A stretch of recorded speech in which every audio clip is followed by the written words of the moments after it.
Ça peut dire si Allah me donne un garçon, voilà le nom que je vais lui donner. Ou bien votre femme, n'est-ce pas, est en gestation, vous dites, elle est enceinte, vous dites, si c'est un garçon, je lui donnerai tel nom. Si c'est une fille, je lui donnerai tel nom. C'est permis, même avant le 7e jour. Vous donnez le nom à l'accouchement même, à la naissance, je vais dire. La preuve, Allah subhanahu wa ta'ala annonce le nom de Jésus à sa maman par l'ange Gabriel. Il n'est pas encore là. Il s'appellera Isa ibn Maryam. Il n'est pas encore là. De même que Yahya, à Zacharia, on lui annonce, n'est-ce pas, la naissance d'un garçon dont il va appeler Yahya. Il n'est même pas encore là. Donc il est permis de donner le nom à l'enfant, même quand il n'est même pas encore là. Très bien. Donc ce n'est pas toujours d'attendre le 7e jour. Vous voyez un peu?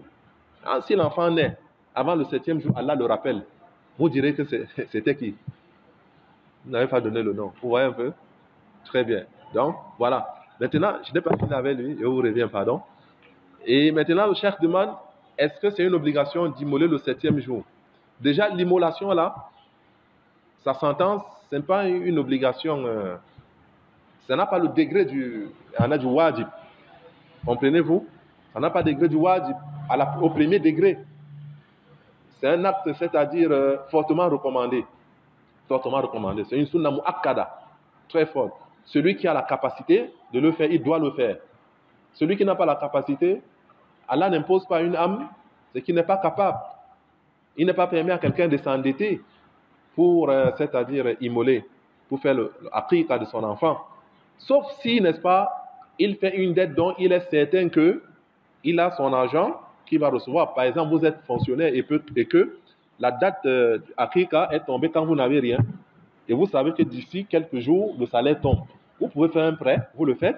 Quand vous recevez votre salaire, vous allez payer. Mais je parle ici de quelqu'un qui fait une dette dont il n'est pas certain qu'il est capable de payer. Un jongleur, comme on dit en fait. Il vit au jour le jour, il ne sait pas ce qu'il va manger le soir quand il est au matin. Quand il est au soir, il ne sait pas s'il est vivant le matin, ce qu'il va manger. Allez, il se bat comme ça. Alors, il lui donne un enfant, il peut faire des dettes de centaines de mille pour faire le aqiqa. Et après, il est incapable de payer. Ça, ce n'est pas permis. Allah n'impose pas à une âme ce qui est au-delà de sa capacité. Donc voilà.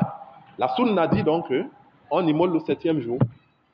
Et si on n'est pas capable au 7e jour, parce qu'il y a des circonstances qui peuvent nous empêcher, il y a le 14e jour. Et si le 14e jour nous sommes toujours empêchés, on a, n'est-ce pas, le 21e jour.